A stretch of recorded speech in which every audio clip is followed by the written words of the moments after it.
Nagpupulong ang Gilas sa ika-22 ng Hunyo para simulan ang pagtitipon para sa Olympic qualifiers. Maglaro ang Gilas ng tune-up games sa Turkey, Poland bago ang Latvia qualifiers.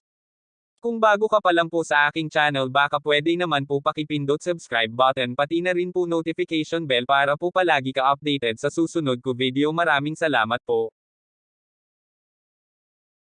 Ang Gilas Pilipinas ay gumawa ng masikip at abalang schedule para sa mga darating na linggo habang naghahanda ito para sa mahirap na FIBA Olympic Qualifying Tournament sa Latvia sa Hulyo.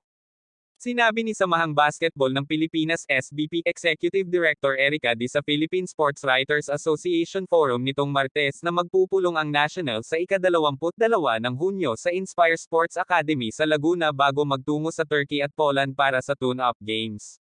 Pagkatapos ay sa Olympic Qualifying Tournament na itinakda sa ika-2 ng Hulyo hanggang 7 sa Latvia kung saan susubukan ni Coach Tim Cone na ihatid ang mga naghaharing Asian Games champion sa Quadrennial Games, isang programa na tinawag na Mission Paris.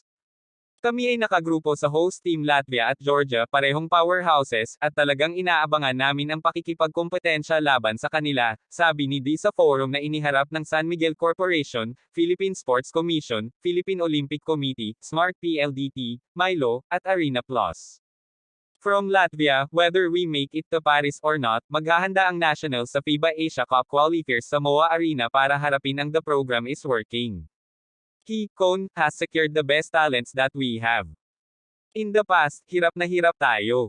Because of these shorter training periods, mas madali mag-commit and because high-level players ang mga ito, mas madali sila mag-pick up, added D. New Zealand at Hong Kong sa Nobyembre, muling magpupulong ang mga Nationals 6 na araw bago ang laro ng New Zealand sa Nov. 21.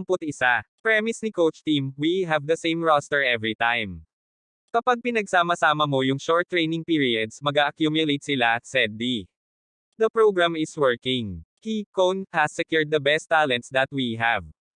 In the past, hirap na hirap tayo. Because of these shorter training periods, mas madali mag-commit and because high-level players ang mga ito, mas madali sila mag-pick up, added D.